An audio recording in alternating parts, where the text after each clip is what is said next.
Welcome to a weekly episode of Talk. I'm your host, Eddie Marmolejo. And I'm Jaime Moreno. Well, that was a better debate than expected.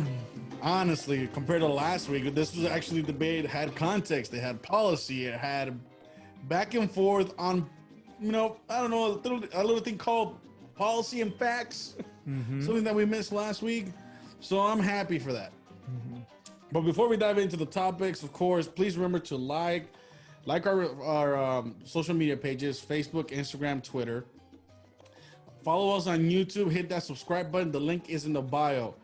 Now, if you're not aware yet, we also have launched our all Spanish podcast. Okay, it's called Soy Americano. You can find it on Spotify, or you can find it any platform you listen to your podcast app. It's basically just Talk in Spanish. All right, we figured that we wanted to increase our base, right? And to talk to majority of our base, we have to do it in Spanish. So here we are. Now we're doing Talk in Spanish, but it's called Soy Americano. But let's dive in, Jaime. Let's dive in. I like the debate. I'm not going to lie. I wish Vice President Pence had debated last week. No, I wanted more interruptions, more back and forth. I wanted jabs, left hooks.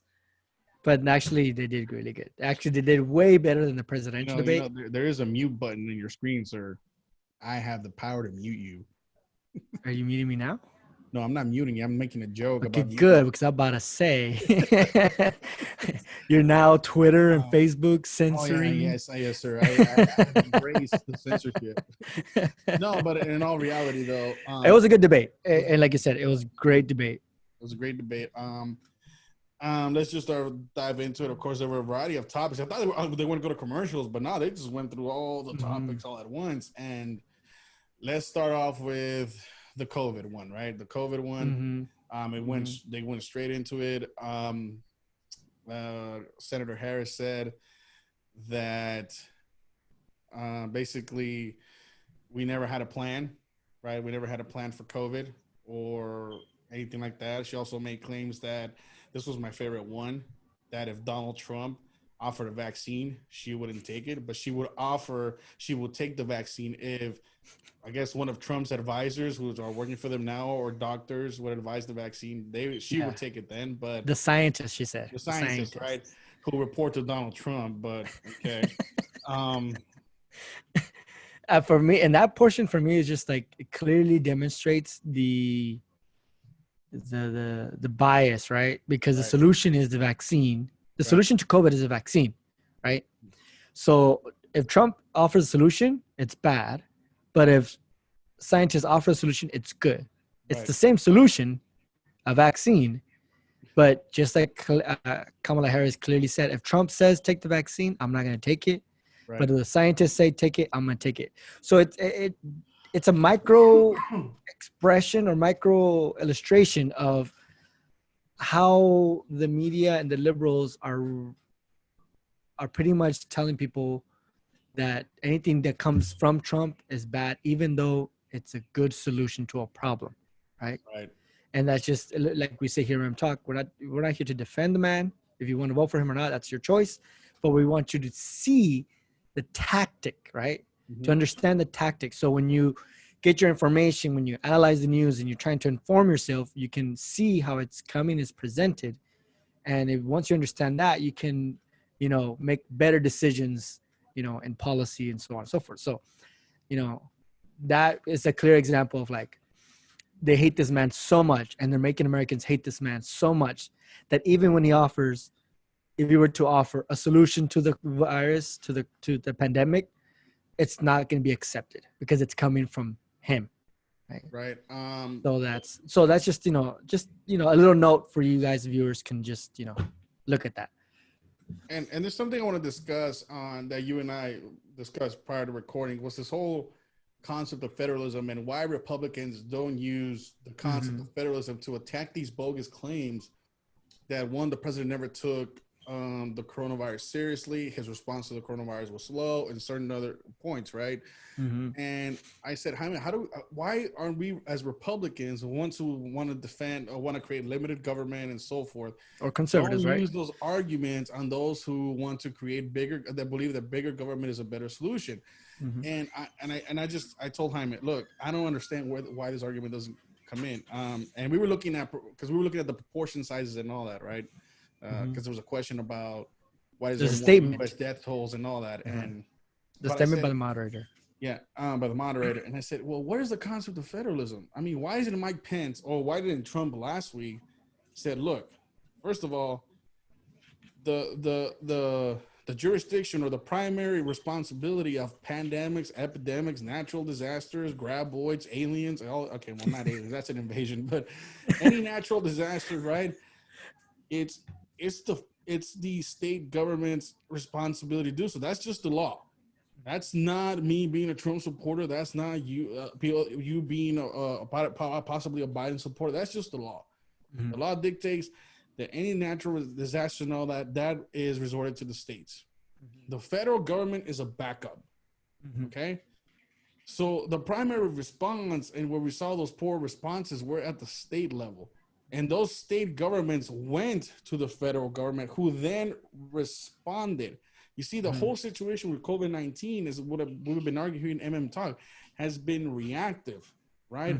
And you really couldn't be proactive because, one, there's been, and it's been already verified that the national stockpile was depleted. Here in Talk, we talked about the stockpile in New York. We read that New York Times article, and which condemns Governor Cuomo. Here in Talk, we also looked at California and what happened between Governors Schwarzenegger and Newsom, right? Especially during the Jerry Brown administration.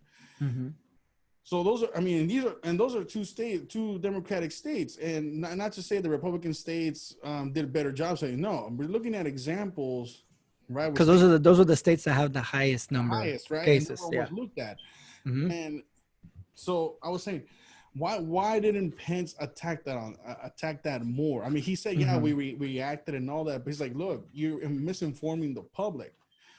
Pandemic responsibility does not start at the federal level; it starts at the state level.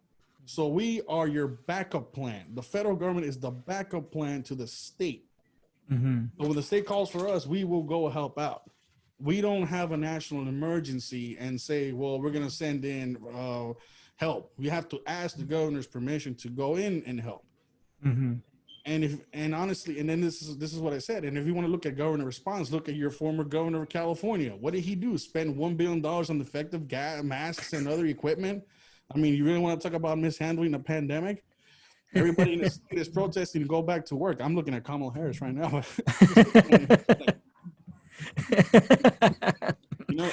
All these, and it just frustrates me, because it's like you said, it's the lack of civics understanding, and I'm just looking at them like, why are we not mentioning these things as Republicans and during the debate? It just frustrates me, man.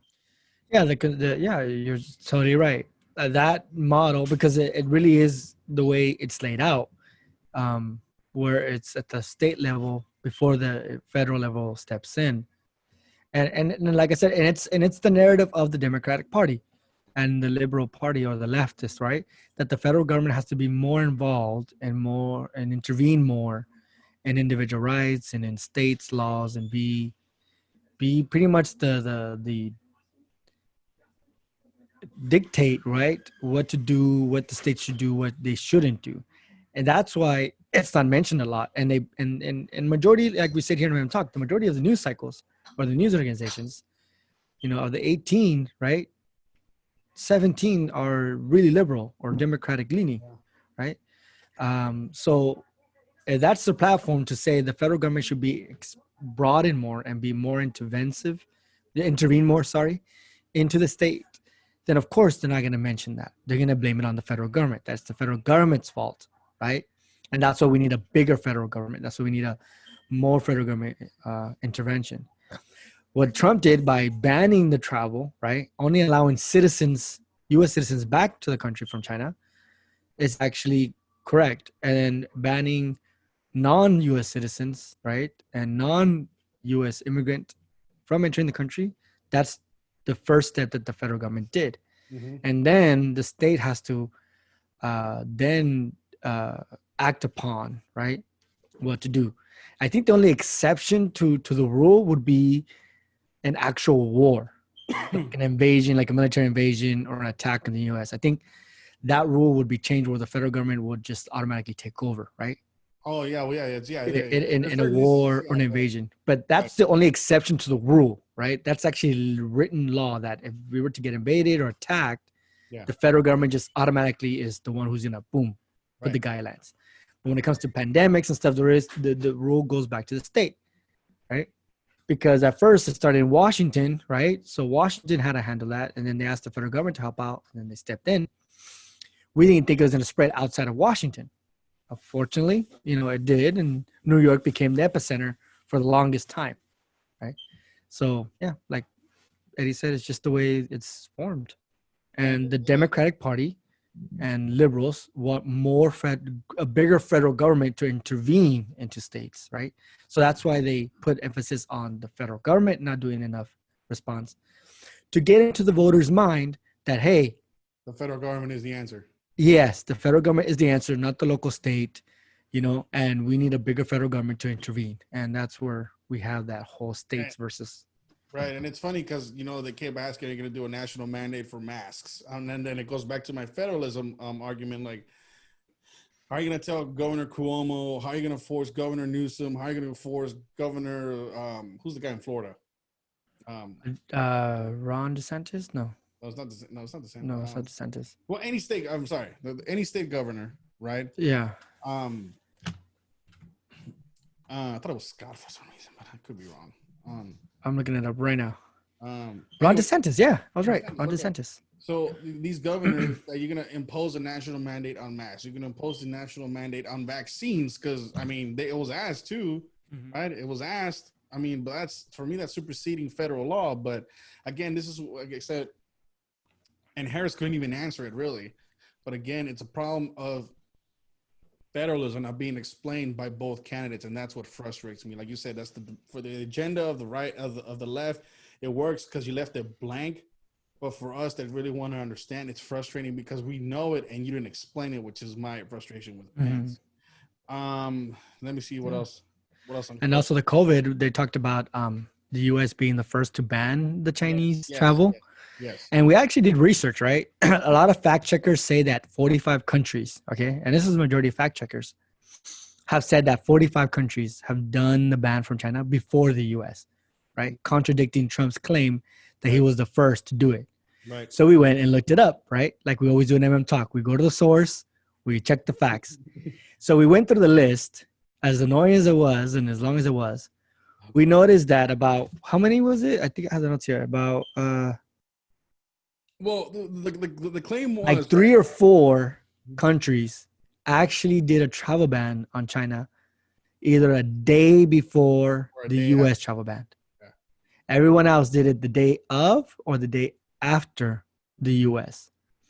So the claim that they say Trump is lying or is false is actually false too, because we went through the data and the list. Right. And the places that actually did it before the U.S. was Hong Kong, which is literally a city-state inside China, right? And Singapore. No, Singapore did it. No, sorry, the Philippines. The Philippines did it. That. Yeah. And everyone else did it after the fact, either right after the U.S. did the ban, or weeks after, or days after. And adding to that, because it was on Telemundo, right? They did this fact check, and then we were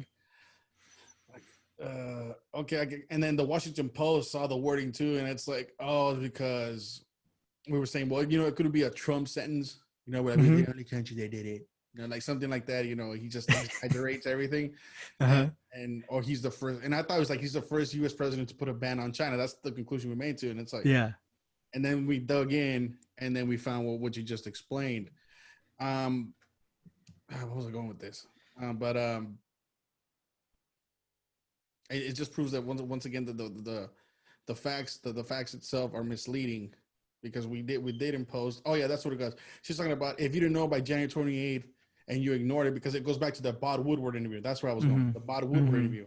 First of all, how many times we have to explain? So Bob Woodward knew, right, that it could have been airborne, right? Because I was on the phone call. He wanted to downplay it, right? Why didn't Bob Woodward go to the media? Because you know Trump was speaking the truth. For all I know, Trump was speaking out of his butt. For all I know, it was a Trump tweet. And not only that, right? Not only that, the WHO did not declare the airborne virus to what, this summer? I want to say June or July. Yeah, later, much later. Yeah, later June and July. And then another thing that even though Vice President Pence pointed out, yeah, we did the travel ban. Dr. Fauci said it was probably the best thing we could do. We could have saved millions of lives. I would have gone even back further. I would said, we were collecting intelligence, but by the time we collected intelligence, right, and this was discovered later, we didn't know about the 750,000 people that left China unrestricted, right? And then this is something Hyman found, and go look at that episode of Talk. We dig into that. We went into details. Goodness, bro. But we found out that even the EU commissioners, right, the health commissioners were saying that, the reason why Italy didn't act upon it because they didn't want us to be seen that racist. That sounds like Joe Biden. That sounds like Nancy Pelosi putting politics against public safety, which is, what they were saying in the streets and in their campaigns. But President Trump put the ban, and according with the research that Jaime and I found, it coincides within the timeline. But this is why I said that sometimes the president, the vice president, I don't know how much time they have to prepare, but they need to bring this point more that about the 750,000 people that left Wuhan and China in general back in December. They left China. That's the thing. They left China. And pretty much spread the virus, right? Yeah. And then there's now studies from UCLA and all these things that could have been here earlier. And let's not go into that, but I'm thinking December, between December and January and to the travel ban. I'm like, you guys got to bring these points up too, because it reinforces what you say. Notice how, what's funny too? Notice how nobody brings out, remember that time this, the CIA knew for months. Oh yeah. Remember that? And then, no. Biden didn't bring it up. Harris didn't bring it up. And I kept saying here, that's not how intel works. That makes no sense. And I broke it down because I was like, what are you talking about, the intelligence cycle? That makes no sense to me. And I had to go all national security on you guys, right? I remember that. Notice how nobody brings that up anymore. And I'm like, that's the because point. It's not corroborates. That's the intel. And the intel's not verified. And that's why Bob Woodward, right? He even got hammered by the other side saying, well, Bob, if you knew, Bob, listen to me. If you knew that masks were necessary and it could have been there, but why didn't you say something? Because he didn't know. He didn't have the science to back it up. Yeah, pretty much. And what Kamala Harris says, we knew about this, we knew about that. Actually, Kamala Harris lied. And that was a misleading statement because a lot of stuff we didn't know until after the fact. And here in Talk, we've been keeping record of it. We've been keeping close eye on it, even to the point of opposing a shutdown. We oppose a shutdown here. Well, also get to the economy, so let's save that for a minute. But what I'm trying to explain to the viewers and the listeners is that a lot of stuff that we know now, we didn't know at the time in January 28th. And Kamala's statement saying that in January 28th, we knew all these things that we knew back then, what we know now is a lie. It's a straight out lie. And I would like to see the fact checkers actually come out and say Kamala Harris' a statement is misleading, at least say misleading, right? Or untrue, or one Pinocchio, whatever you want to call it. If you don't want to bash her as a complete liar like you do any conservative, right? Well, Biden at least, at least, admit to the fact, like in Telemundo, right? Which we'll talk about in a little bit, where they actually said that was a misleading statement because Kamala Harris is saying, like, we knew all the problems of this virus in January 28th when we were watching television every single day for the past 8 months, getting new updates. No, maybe it's this, maybe it's that. Asymptomatic, non-asymptomatic, false negatives, false positives, back and forth. Until now, we have a clear understanding of what this virus can do, who it affects, how it works. Back in January 28th, we had no clue. So her statement is really false. And like Eddie says, it was false. there's a lot of things we didn't know, and we did our best with the limited information, like Eddie says, reactive, right? So Kamala Harris's statement that we knew back in January 28th, everything is a complete lie, and she should be corrected for that because she is misleading and disinforming the American public. Well, like Vice President Pence said, the Biden plan looks like the Trump plan, and he knows about plagiarism. And we're in the day of COVID, but I love that line. Yeah. But, and those of you who don't know, if you do research on Joe Biden's bid for president in the 80s, right? News articles and news cycles actually attacked him and uncovered that he plagiarized a lot of the speeches and statements from past presidents and senators. Why don't they bring that up now? It's because it's not convenient, right? But you guys should Google it and you'll find out, right? Oh, and the one last line too. I love that, and it's just right within that segment about the H1N1. Mm-hmm. I love the fact that the vice president brought off Joe Biden's chief of staff's comments, right, on H1N1, where he said, we did everything wrong. We just got lucky. Mm-hmm. Mm-hmm. Look it up. I'll put the link below. I seen the discussion. But okay, let's move on to the economy. That was one thing Jaime and I discussed about the COVID response and the economy. You see Kamala Harris up there, right, saying, well, the most affected people are people of color, Latinos, blacks, minorities. The economy has been affected by this crisis, and hearing them talk back, I don't know, ever since this whole thing started, March 15th to be exact. Whenever California got shut down that day, we said shutting down the economy would have an adverse effect on Latinos and unskilled workers of just any unskilled worker, right? Uh-huh. But Latinos and blacks and also it's going to affect them big. And Lord and behold, here we are before the election. Oh, the shutdown of COVID affected Latinos and blacks. Hello, we literally said that before it even happened. And I'm like, we're not even Cleo. Or Walter Mercado. Walter Mercado is like, we're not even who's the other psychic? What's his name? Nostradamus. Yeah, this is the COVID quatrain right here.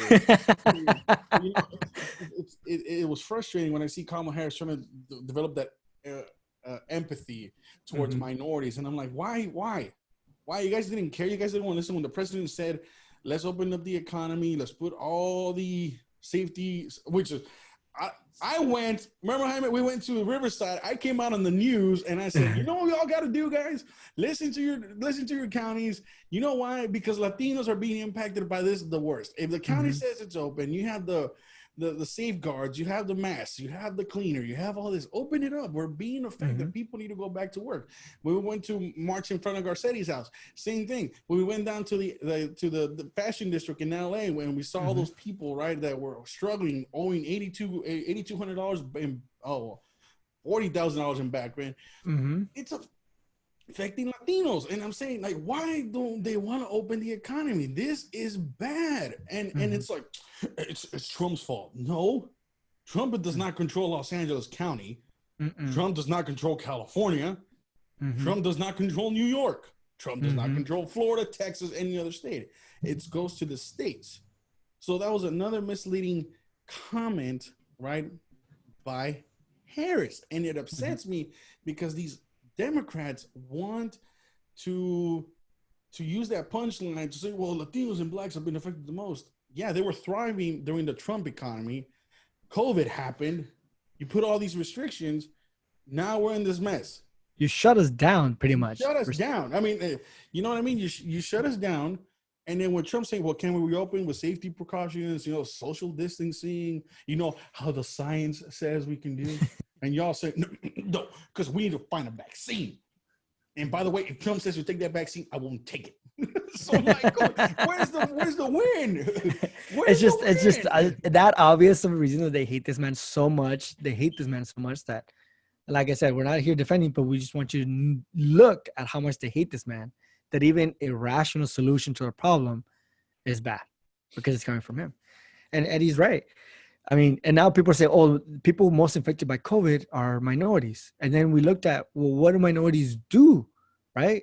What do Latinos do? And we looked at, they do the hard labor, the housekeeping, Housekeeping. Yeah, the they do jobs clean that everyone offices, they knows go about. out in grocery stores, they pick, our food, they do those jobs, right? Which leaves them more exposed or exposed to the virus, right? If they don't take the proper precautions. And at the time, no one cared until after the fact, right?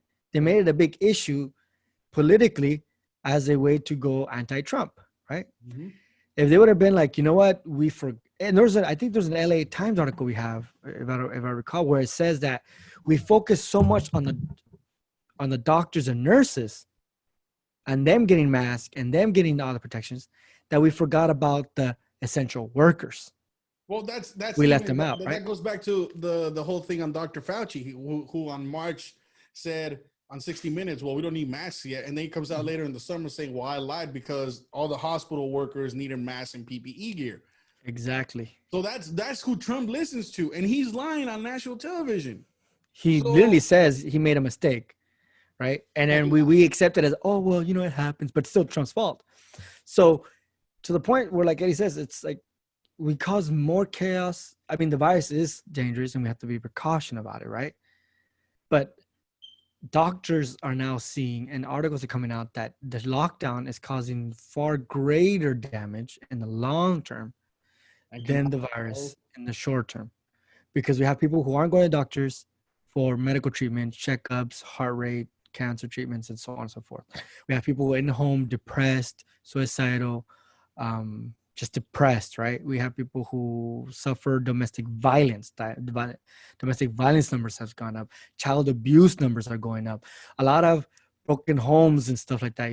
Rents, unable to pay bill, foreclosures, eviction notices, and all that. And we said it here in MM Talk. That is the worst decision we can make. And we just said right? it the day the governor declared a state lockdown, which California was the first state to do it.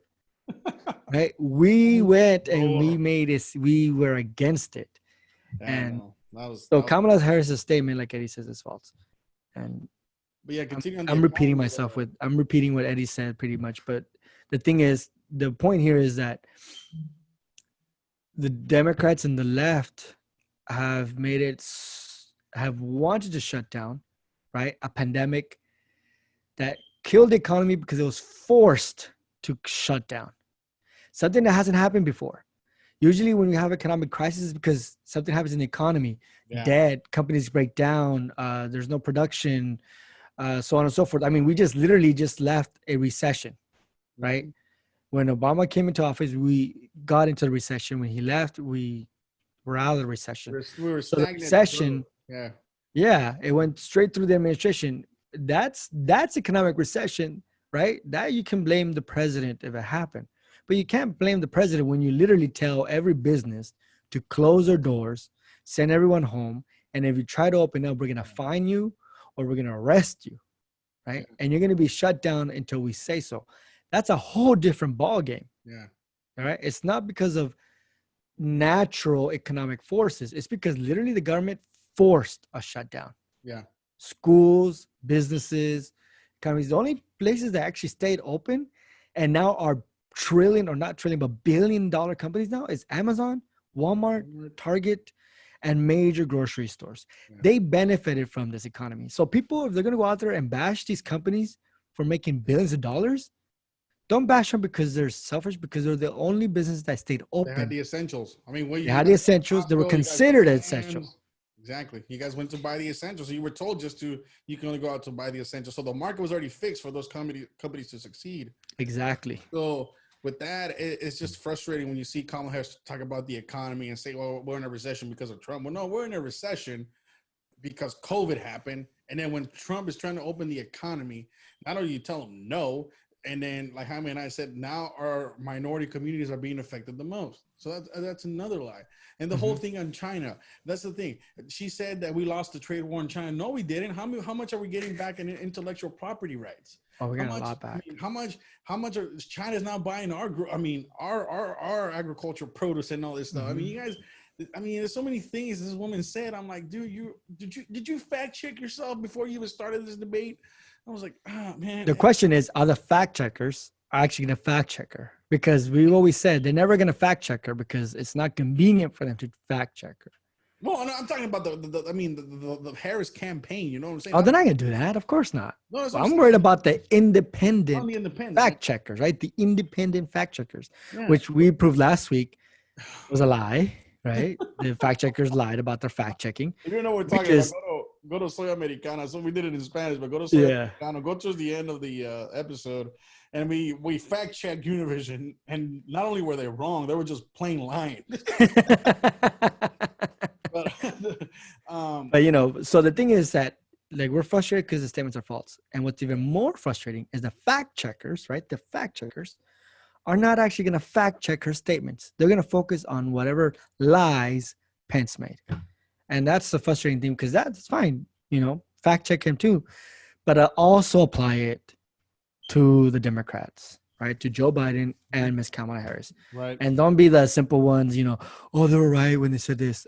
No, go to the actual policy Right. Statements. Yeah. So with that, let's go to the hold on, the issue on The white supremacy one. That's a race. big Yeah, one. I was gonna go on race. Race. How many times? Honestly, how many times are we going to discuss this topic? I mean, we did it last week. Mm-hmm. We just did it last week. And Kamala Harris, even though it's been fact checked by CNN, it was CNN. I put the clip, but I'm gonna have to show it again because apparently people do not understand that Donald Trump, right, denounced white supremacists at Charlottesville. Okay, he never said there were fine people on both sides. Here's what he said. And you had people, and I'm not talking about the neo-Nazis and the white nationalists, because they should be condemned totally. But you had many people in that group other than neo-Nazis and white nationalists, okay? All right, how many times are we going to have to play this clip? Honestly, the man has denounced neo-Nazis and white nationalists ever since 2000. That's the earliest I can see because I know he denounced David Duke when I don't know who interviewed him, but he denounced David Duke, who entered the Reform Party. So I'm not running if David Duke just entered, so I'm out of here. You know, that's the thing. That's the thing. And once again, Vice President Pence didn't call her out on, well, he called Joe Biden a racist on busing. Mm-hmm. She did. Where's that? Where was that at? I was waiting for that punchline, but also was waiting on all these lies Joe Biden has said, right, on regarding African American folks, on his civil rights record. I'm not going through this all over again. Marching with what's his name, Mandela, No, or visiting Mandela in jail, whatever. Mandela and Robben Island, even though he was in Soweto, 900 miles away, right? Ambassador Young said he never went there. They never got arrested. Whatever, but, you know. And also his statements on just last week or this couple of days ago, he said that the reason he was able to stay home during the pandemic is because black women kept the grocery store stocked. Yes, he literally said that. I can't believe. I don't know why I haven't. And this whole time I've been listening to hip hop radio stations, right, who are promoting Black Lives Matter and so on and so forth, and don't even talk about this. Like literally, he said it, and no one's talking about it. Well, why? I'll put the link below right now, but also I'll tell him ABC. Can you show the video? Can you show that video, the clip? Do you have that? Which one? The where Joe Biden says that, you know, he could stay home. Oh, he was able to stay home because of black women. Black women were able to keep the grocery store stocked. If that is not a stereotypical racist comment, stereotyping black women as grocery store stock real quick. I'm not the words I'm trying to is the word stalkers? Yeah, right? Yeah, stalkers, yeah. I'm thinking stalkers like the bad stalkers, the people who follow you around. But the grocery store stalkers, and it's just insane. You have it? Yeah, hold on, here we go. If you have it, it'd be great. I gotta do a screen share. Okay, do it. Go for it. I don't care. Just do it. It'd be great. I am, ironically, more optimistic about the prospects of dealing with the problems we talked about today, as well as so many other problems we have right now than I've ever been in my whole career. And they say, well, why in the hell would you say that, Biden? You just talked about all these difficulties. I'll tell you why. Because the American public, the blinders have been taken off. they've all of a sudden seen a hell of a lot clearer. You see, geez, the reason I was able to stay sequestered in my home is because some black woman was able to stack the grocery shelf. Or I got young Hispanic is out there, these dreamers are out there, 60,000 of them, acting as first responders and nurses and docs. Or all of a sudden people are realizing, my Lord, these people have done.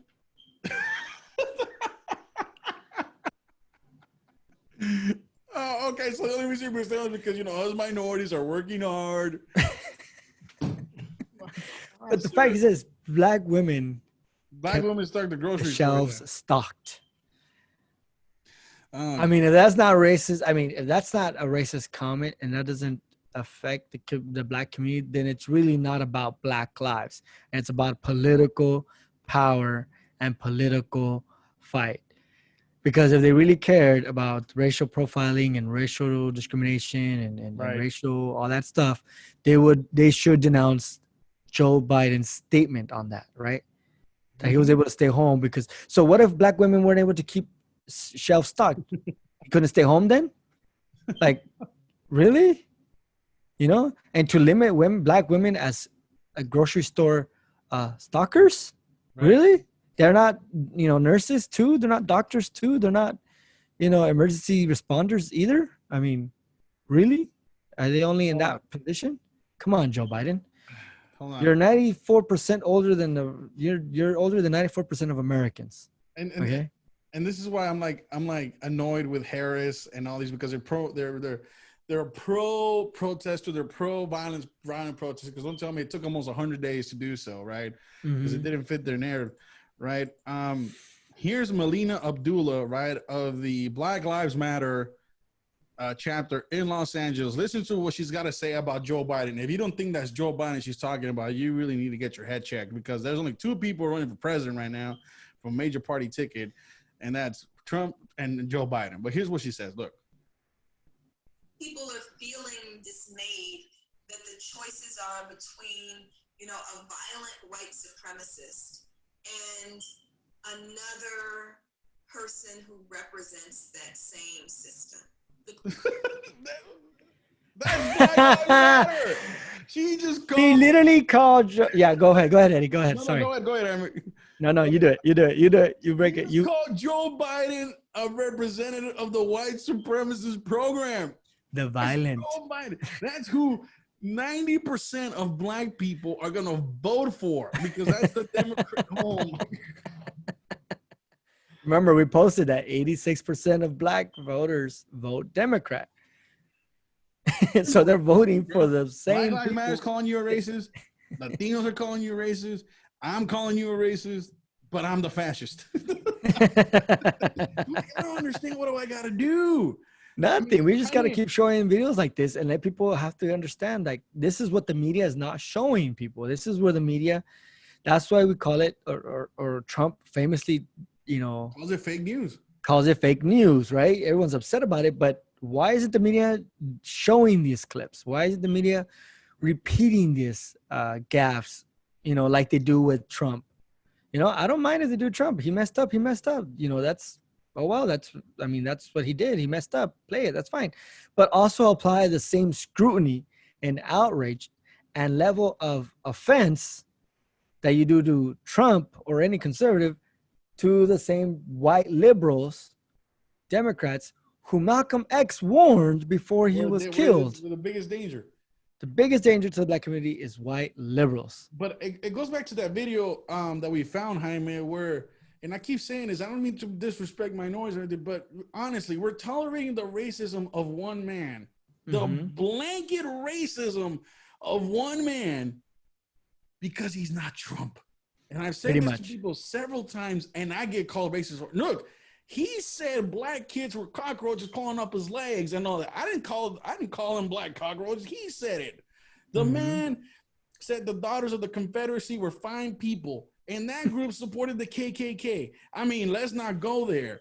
I mean, it's the 94 crime bill. Let's not go there. You guys are willing to tolerate racism of one guy because he's not the guy you hate. And the Black Lives Matter person just said He is a representative of the white supremacist program. That was not Eddie. That was not Jaime. That was not Fox. That was not any conservative. That was BLM.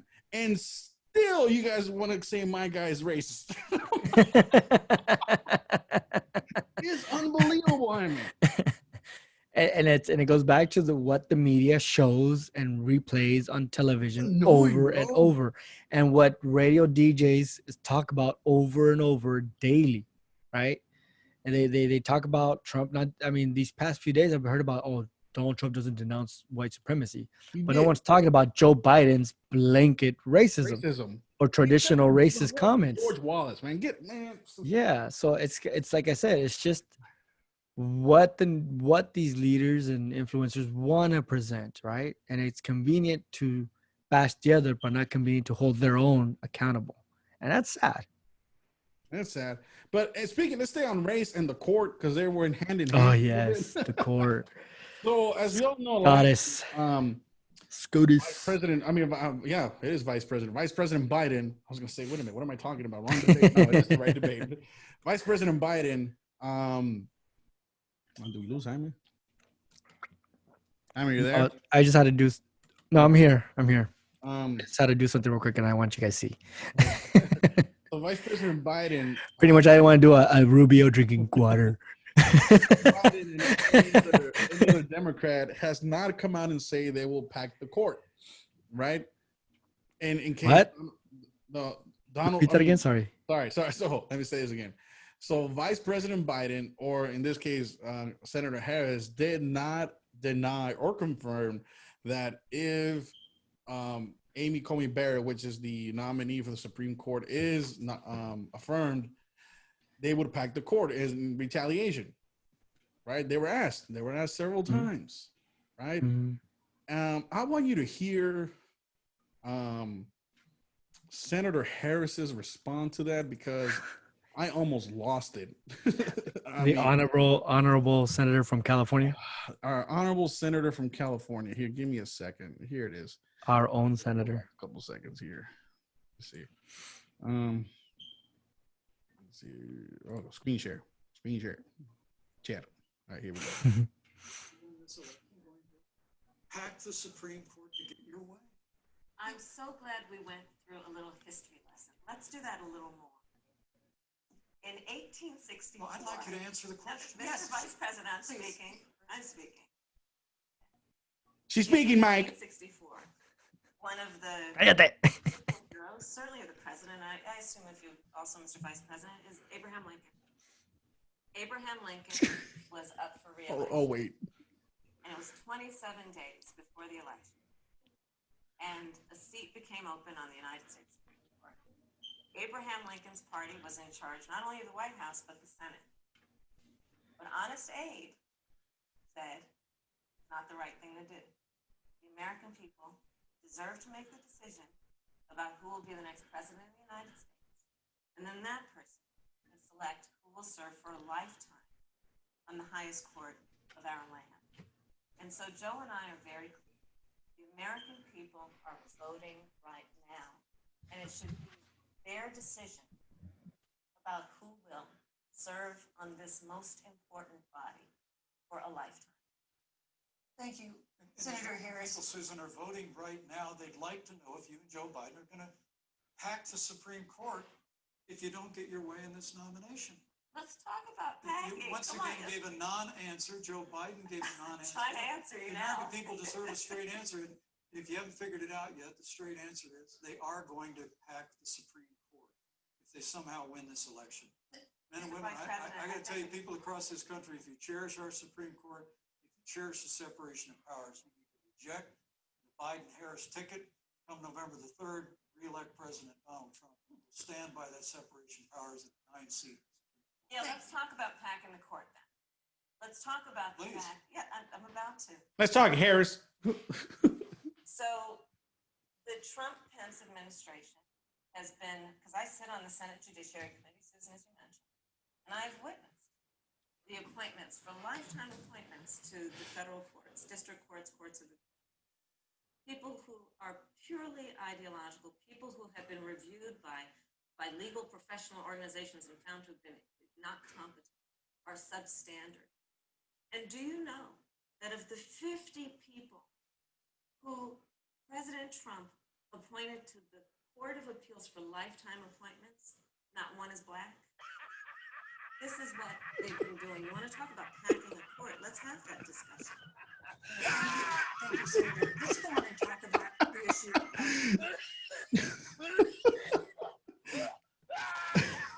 Wow. I mean, that's your answer. I mean, she pulled the race card. She pulled the race card as an answer for a direct question, which Pelosi has threatened to do it. The majority Democrat leadership has threatened to do it. Right. And I can't really say whether they agree with it or not. I don't have it. Do you know if they did, Eddie? I know lower level, I mean, like congressional level leadership has threatened it, but Harris and Biden has stayed away from the question. That's what I was trying to get to earlier. But here's my Democrats, when all else fails, go to the race card. Right? Here's my thing. It's the way they do things. I'm gonna disprove with just one person. Mm-hmm. One person, right? The Court of Appeals, right? Who was the runner-up nominee for who Trump appointed to the Court of Appeals? But she was behind Amy Coney Barrett as a nominee. Oh, what's her name? Barbara Lagoa. Yeah, Lagoa. I just forgot her last name. Yeah, from Barbara Lagoa. The Cuban. Yeah, okay. Cuban American. Hispanic is not minority enough for Kamala Harris. But anyways, let's move on from that. Let's go back to 18. No, it has to be specifically black. So that's what I say. It's not black enough. Yeah. Okay, so let's go back to 1864 for a minute. First of all, did y'all hear that part? He's like, I know he might be your political hero. I know it's probably President Trump's. Forget about the Emancipation Proclamation, the 13th, 14th, 15th Amendments. Honestly, I think black people would be more appreciative of those 3-4 actions taken by a Republican forever. Mm-hmm. So I don't know how you would not call him your political hero. Maybe on just a little aspect, but forget about that too. Let's forget about that. But 1864, the Wilderness Campaign is going on. See, now I'm gonna get all nerdy. Ulysses S. Grant is after Robert E. Lee, right? In the Wilderness Campaign. I don't know. Pretty much what Eddie's saying is that we're in the height of the Civil War. And I think President Lincoln's priority may not be a Supreme Court justice at the time. I don't know. That's just me. I mean, I'm reading the Harper's Ferry, whatever it's I forget that famous newspaper doing so well, and I should know this, but Harper's Daily. I think it was Harper's, and they give you the death counts of battles and all.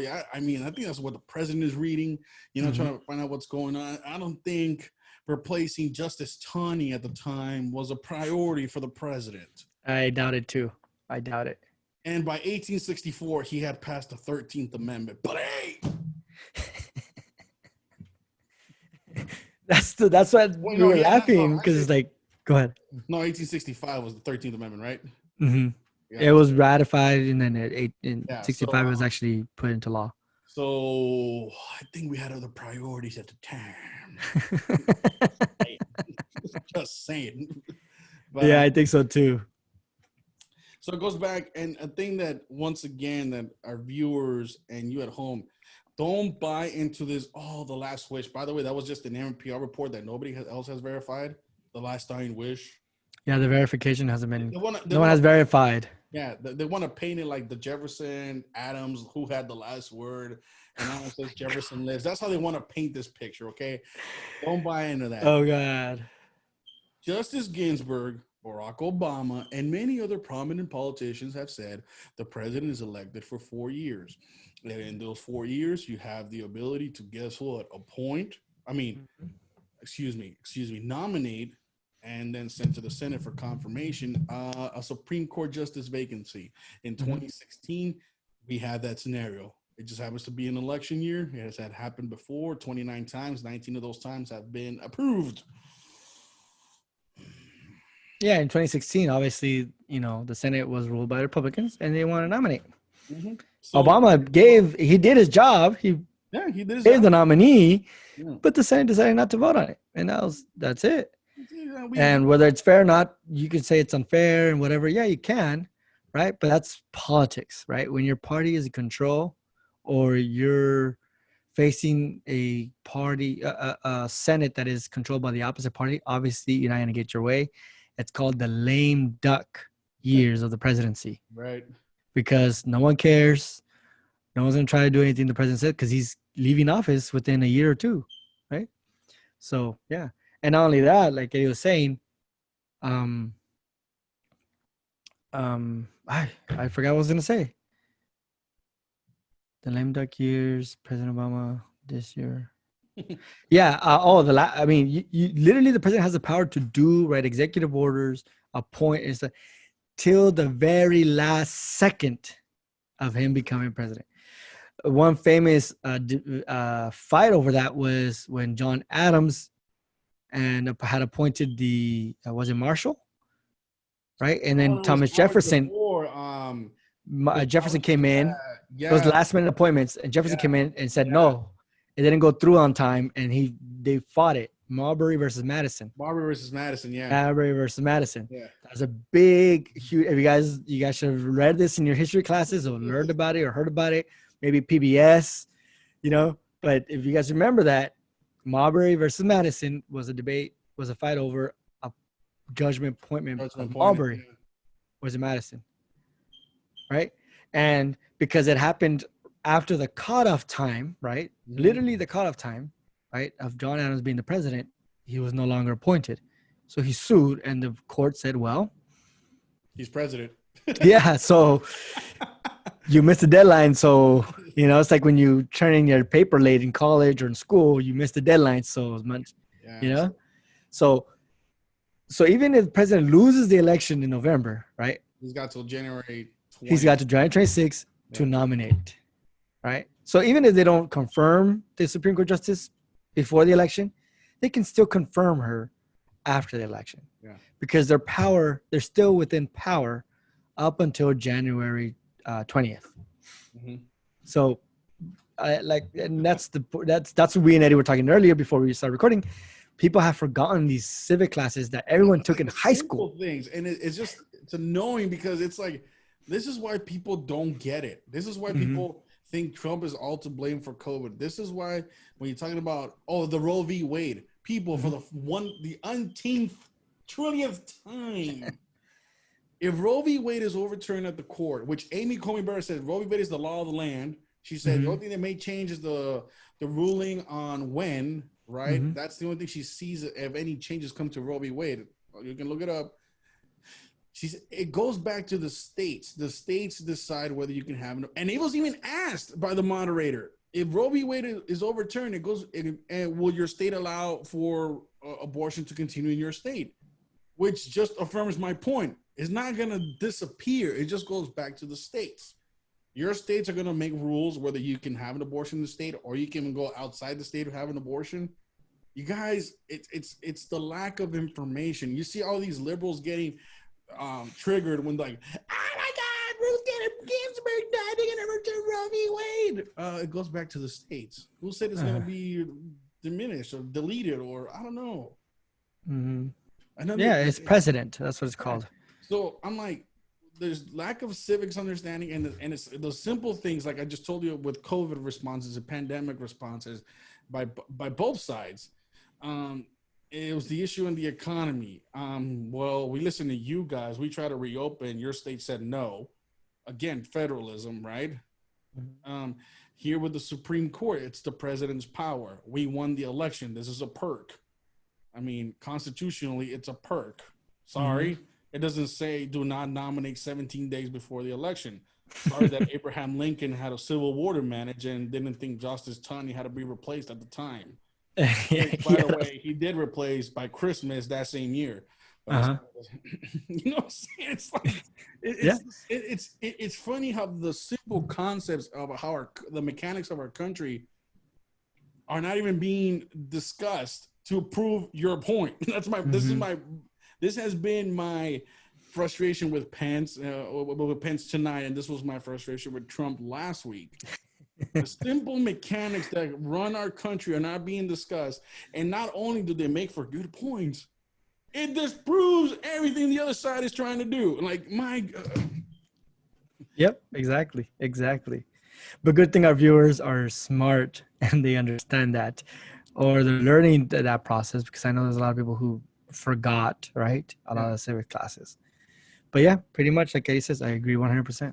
I agree yeah. 100%. So those were our points in the vice president. Oh, and also, go ahead. Sorry. No, go ahead. I was gonna, If we're closing up, yeah. I want to talk about the debate, the disagreement debates and unity.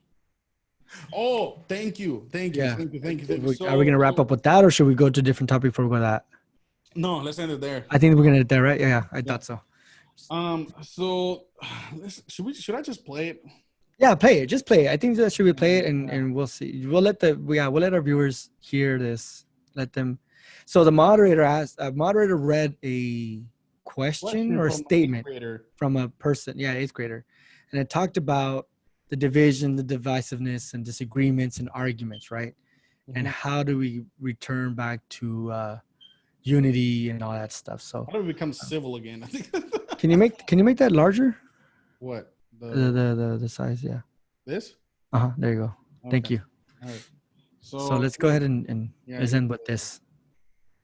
I've written all the questions that I've asked tonight, but for the final question of the meeting, I'd like to read a question that someone else wrote. The Utah Debate Commission asked students in the state to write essays about what they would like to ask you. And I want to close tonight's debate with the question posed by Brecklin Brown.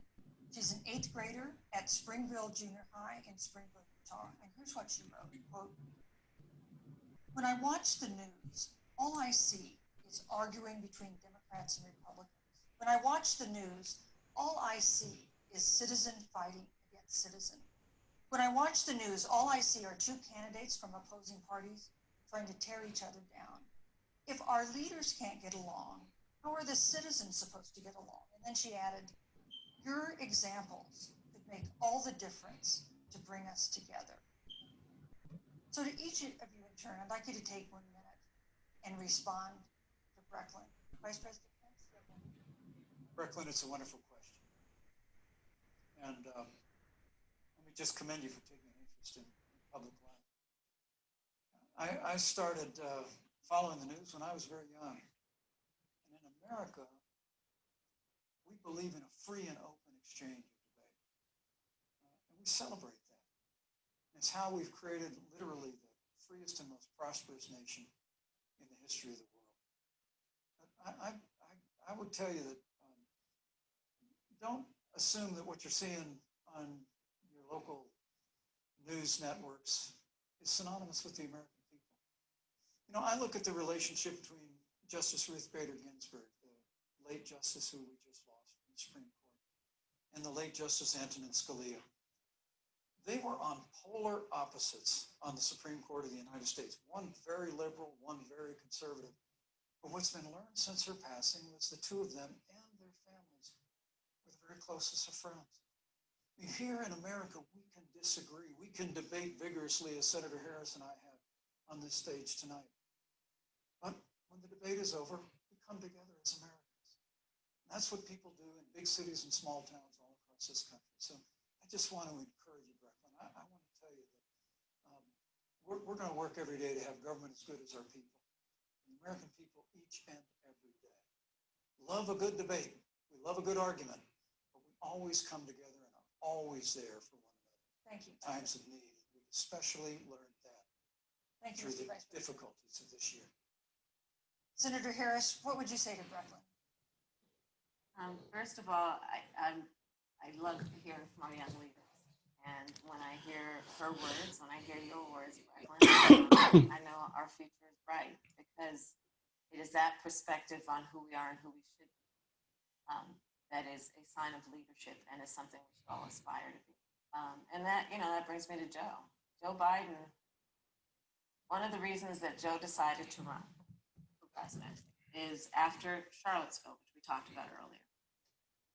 It so troubled him and upset him, like it did all of us, that there was that kind of hate and division.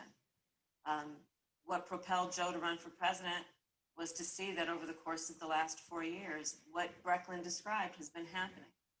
Joe has a long-standing reputation of working across the aisle, working in a bipartisan way. And that's what he's going to do as president. Joe Biden has a history of lifting people up and fighting for their dignity. I mean, you have to know Joe's story to know that Joe has known pain, he has known suffering, and he has known love. And so, Brecklin, when you think about the future, I do believe the future is bright. And it will be because of your leadership, and it will be because we fight for each person's voice through their vote, and we get engaged in this election because you have the ability through your work and through eventually your vote Thank you, to Senator determine Harris. the future of our country and what its leadership looks like. You go ahead. Oh, you go ahead. I listening to that just upset me again. Go ahead. Oh, Jaime, we can't hear you, bro. Oh, sorry, I turned off my mic. Sorry, because I didn't want you guys to hear me breathing. Sorry.